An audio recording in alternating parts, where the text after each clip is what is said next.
நடந்து வரும் T20 உலகக்கோப்பை தொடர் இப்போது இறுதி கட்டத்தை எட்டிவிட்டது. ஒரே ஒரு போட்டியான இறுதிப் போட்டிதான் மீதம் இருக்கிறது. வரும் ஞாயிற்றுக்கிழமை இந்த இறுதிப் போட்டி தொடங்க இருக்கிறது. இந்த இறுதிப் போட்டியில் இந்திய அணியும் நியூசிலாந்து அணியும் மோதுகிறது. அதுவும் சமீபத்தில் செமிஃபைனல் போட்டியில் இங்கிலாந்து அணிக்கு எதிராக இந்திய அணி ஆடிய ஆட்டம் என்பது ஒட்டுமொத்த கிரிக்கெட் உலகத்தையும் அதிர்ச்சியடைய வைத்திருந்தது. அதுவும் இந்த போட்டியில் இங்கிலாந்து அணியும் அவ்வளவு எளிதாக தோல்வியை ஒப்புக்கொள்ளவில்லை. ஏனென்றால் இந்த போட்டி தொடங்கி முதலில் பேட்டிங் செய்த இந்திய அணி 253 ரன்கள் எடுத்திருந்த போதும் கூட அதை எளிதாக சேசிங் செய்து வந்தது இங்கிலாந்து அணி.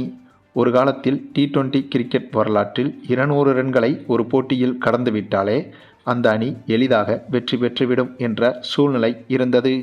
ஆனால் இப்போது 253 ரன்கள் எடுத்தால் கூட சம்பந்தப்பட்ட அணிக்கு வெற்றி வாய்ப்பு என்பது கடினம்தான் என்ற சூழல் உருவாகியிருக்கிறது. ஏனென்றால் இந்த செமிஃபைனல் போட்டியில் இந்திய அணி நிர்ணயித்த 253 ரன்களை சேசிங் செய்ய களமிறங்கிய இங்கிலாந்து அணி அதிரடியாக விளையாடி 246 ரன்களை தொட்டுவிட்டது. கிட்டத்தட்ட வெறும் 7 ரன்கள் வித்தியாசத்தில்தான் இங்கிலாந்து அணி இந்த போட்டியில் தோல்வியடைந்தது. அதுவும் இந்த போட்டி இந்தியாவில் வைத்து நடைபெற்ற போட்டி. அப்படியிருந்தும் கூட இவ்வளவு பெரிய இலக்கை இங்கிலாந்து அணி சுலபமாகவே நெருங்கிவிட்டது.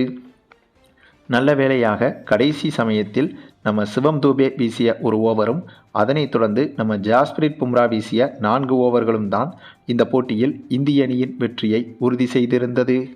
ஆகையால் இந்த உலகக்கோப்பை தொடரை பொறுத்தவரையில் ஒரு அணி எவ்வளவு ரன்கள் எடுத்தாலும் அதை சேசிங் செய்யும் அணி எளிதாக தொட்டுவிடக்கூடிய சூழல் என்பது உருவாகிவிட்டது.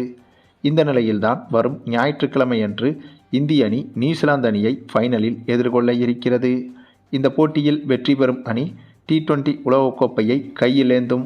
அப்படி இருக்கும்போது இந்த இரு அணிகளில் எந்த அணி வெற்றி பெறும் என்று ஜோதிட கணிப்புகளும் பிரபல ஜோதிடர்களால் வெளியிடப்பட்டு வருகிறது. அந்த வரிசையில் பெருவாரியான ஜோதிடர்கள் கூறுகிற விஷயம் ஒரே மாதிரியாகவே இருக்கிறது. ஆமாங்க, அது என்னன்னா, இந்த இறுதிப் போட்டியை பொறுத்தவரையில் இந்திய கேப்டன் சூரியகுமார் யாதவின் ராசி மற்றும் நட்சத்திரங்களை வைத்தும் ஜாதக கட்டங்களை வைத்தும் நியூசிலாந்து கேப்டன் மிச்சல் சான்னரின் ராசி மற்றும் நட்சத்திரம் மற்றும் ஜாதக கட்டங்களை வைத்தும் ஒப்பிட்டு பார்த்து முக்கியமான ஜோதிட கணிப்புகள் வெளியாகியிருக்கிறது. அதிலும் குறிப்பாக ஒரு போட்டியில் ஒரு அணி வெற்றி பெறுவதும் தோல்வியடைவதும் அவரவர்களின் திறமைகளை வைத்து நிகழ்ந்தாலும் கூட அதற்கான ஜாதக அமைப்புகளும் இருந்தால்தான் வெற்றி தோல்விகள் நிர்ணயிக்கப்படுகிறது என்பதுதான் ஜோதிட சாஸ்திரத்தின் நம்பிக்கை. அதன்படி பார்க்கும்போது இந்த இறுதிப் போட்டி நடைபெறும் ஞாயிற்றுக்கிழமை என்பது நியூசிலாந்து அணிக்குத்தான் சாதகமான கிழமையாகும். சூரியகுமார் யாதவை பொறுத்தவரையில், அதாவது இந்திய கேப்டனை பொறுத்தவரையில், இவருடைய ராசி நட்சத்திர மற்றும் ஜாதக கட்டங்களின்படி ஞாயிற்றுக்கிழமை என்பது சிறப்பான நாள் கிடையாது. ஆனால் ஒட்டுமொத்தமாக இந்திய அணிக்கு என்று எடுத்துக்கொண்டால் இந்திய அணி பெருவாரியாக ஞாயிற்றுக்கிழமைகளில் நடைபெறும் போட்டிகளில் வெற்றிகளைத்தான் குவித்துள்ளது. ஆகவே இந்த இடத்தில் இந்திய கேப்டனின் ஜாதக கட்டப்படி பார்த்தால் போட்டி நடைபெறும் ஞாயிற்றுக்கிழமை என்பது துரதிருஷ்ட நாளாக இருக்கிறது. ஆனால் இந்திய அணியின் தொடர்ச்சியான வெற்றிகள் என்பது ஞாயிற்றுக்கிழமைகளில்தான் கிடைத்திருக்கிறது. ஆகவே இந்த இடத்தில் இந்திய கேப்டனின் சாதக கட்டம் வேலை செய்ய போகிறதா அல்லது இந்தியாவின் தொடர்ச்சியான வெற்றியின் ராசி என்பது வேலை செய்ய போகிறதா என்பதை பொறுத்திருந்துதான் பார்க்க வேண்டும். அதே சமயம் இந்த போட்டி நடைபெறும் தேதியான 8ஆம் தேதி என்பது அதுவும் நியூசிலாந்து அணிக்குத்தான் சாதகமாக இருக்கிறது. 8ஆம் தேதி என்பது நியூசிலாந்து அணியை பொறுத்தவரையிலும் நியூசிலாந்து கேப்டன் ஜாதக கட்டத்தை பொறுத்தவரையிலும் மிக மிக அதிர்ஷ்டமிக்க தேதியாகும். ஆனால் இந்திய அணிக்கு 8ஆம் தேதி என்பது அதிர்ஷ்டம் இல்லாத தேதியாகும்.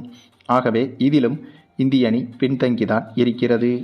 அதே போல இந்த போட்டியில் இரு அணி கேப்டன்களுக்கும் ராசியான நிறம் என்று பார்த்தால் அதிலும் நியூசிலாந்து அணியின் கைகள்தான் ஓங்கி இருக்கிறது. ஏனென்றால் நியூசிலாந்து அணிக்கு கருப்பு, நீலம் போன்றவைகள் அதீத நன்மைகளை கொடுக்கக்கூடிய நிறமாக இருக்கிறது. அப்படி பார்த்தால் நியூசிலாந்து அணி உடையின் நிறமும் கருநீலம்தான். அதே போல இந்திய அணியின் உடையும் நிறமும் நீலம்தான். ஆகவே இந்திய அணியின் ஜெர்சியின் கலரால் நியூசிலாந்து அணிக்கு பாதகம் என்பது ஏற்படாது என்பதுதான் இதில் மிக முக்கியமாக கவனிக்க வேண்டியது. ஆக இந்த விஷயத்திலும் நியூசிலாந்து அணியின் கைகள்தான் ஓங்கி இருக்கிறது. மேலும் இந்த இரு அணி கேப்டன்களின் ராசி நட்சத்திரங்கள் அடிப்படையில் வெளியான தகவல்கள் தான் இது. ஆனால் இந்த இரு அணி கேப்டன்களின் கிரக அமைப்புகளின்படி பார்த்தால் இந்த போட்டி நடைபெறும் நாளில் செவ்வாய் மற்றும் குரு இவர்களின் ஆதிக்கமா என்பது அதிகமாக இருக்கும். இது இந்திய அணிக்கு மிக மிக பலத்தை கொடுக்கும். அதே போல் நியூசிலாந்து அணிக்கு இந்த போட்டி நடைபெறும் தினத்தில் சனியின் ஆதிக்கம்தான் இருக்கும்.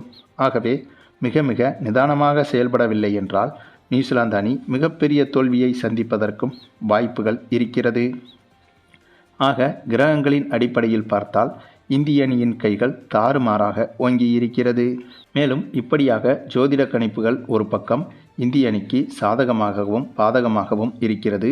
மறுபக்கம் நியூசிலாந்து அணிக்கு சாதகமாகவும் இருந்து வந்தாலும் கூட இதற்கு முன்பு இந்த இரு அணிகளும் மோதிய போட்டிகளின் அந்த ஒரு புள்ளி விவரங்களையும் வைத்து பார்த்தால் இது போன்ற உலகக்கோப்பை போட்டிகளில் இதுவரை இந்திய அணியும் நியூசிலாந்து அணியும் 11 முறை மோதியிருக்கிறது.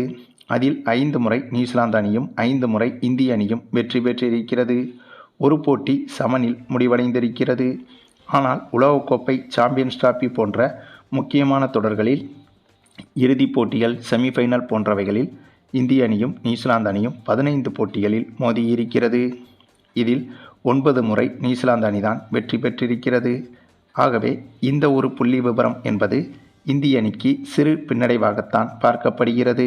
அதே சமயம் ஐசிசியின் முக்கியமான நாக் அவுட் போட்டிகளில் இதுவரை 4 போட்டிகளில் இந்த இரு அணிகளும் விளையாடி அதில் 3 போட்டிகளில் நியூசிலாந்து அணிதான் வெற்றி பெற்றிருக்கிறது. ஆகவே இந்த ஒரு புள்ளி விவரமும் இந்திய அணிக்கு எதிராகத்தான் இருக்கிறது. ஆக ஓவராலாக மொத்தமாக பார்த்தால் ஜோதிட கணிப்புகளும் சரி, இதற்கு முன்பு இந்த இரு அணிகளும் விளையாடிய போட்டிகளின் புள்ளி விவரங்களும் சரி, இந்திய அணியை காட்டிலும் நியூசிலாந்து அணியின் கைகள்தான் ஓங்கி இருப்பது போல வெட்ட வெளிச்சமாக காட்டுகிறது. ஆனால் இங்கு முக்கியமாக நாம் கவனிக்க வேண்டியது என்னவென்றால் இதற்கு முன்பு இருந்த இந்திய அணியை காட்டிலும் பல மடங்கு திறமை வாய்ந்த அணிதான் இப்போது இருக்கும் இந்திய அணி. பேட்டிங்கிலும் சரி, பந்து வீச்சிலும் சரி, இந்திய அணி தாறுமாறான பர்ஃபார்மன்ஸை வெளிப்படுத்தி வருகிறது. ஆகவே இப்படிப்பட்ட இளம் படை கொண்ட ஒரு இந்திய அணியை, அதாவது தொடர்ச்சியாக சிறப்பான பர்ஃபார்மன்ஸை வெளிப்படுத்தி வரும் ஒரு இந்திய அணியை இந்திய அணியின் சொந்த மண்ணில் வைத்து இறுதிப் போட்டி போன்ற முக்கியமான போட்டியில் நியூசிலாந்து அணி எதிர்கொள்ளும் போது கண்டிப்பாக நியூசிலாந்து அணிக்கும் மிகப்பெரிய சவால்கள் காத்திருக்கிறது என்பதை உறுதியாக சொல்லிவிடலாம். ஆகவே ஜோதிட கணிப்புகளின்படியும் இதற்கு முன்பு இந்த இரு அணிகளுக்கு இடையே நடைபெற்ற போட்டிகளின் புள்ளி விவரங்களின்படியும் பார்த்தால் நியூசிலாந்து அணியின் வெற்றி சதவீதம்தான் அதிகமாக இருக்கிறது. ஆனால் இந்திய அணியின் சமீபகால பெர்ஃபார்மன்ஸை வைத்து பார்க்கும்போது இந்திய அணியின் வெற்றி சதவீதம்தான் அதிகமாக இருக்கிறது. ஆகவே இந்த இறுதிப் போட்டியில் இந்திய அணியின் திறமை என்பது கை கொடுக்கப் போகிறதா, அல்லது ஜோதிட கணிப்புகளும் இதற்கு முன்பு நடைபெற்ற புள்ளி விவரங்களும் நியூசிலாந்து அணிக்கு கை கொடுக்கப் போகிறதா என்பதை பற்றி நீங்கள் என்ன நினைக்கிறீங்கன்னு உங்களுடைய கருத்துக்களையும் கமெண்டில் தெரிவிங்க.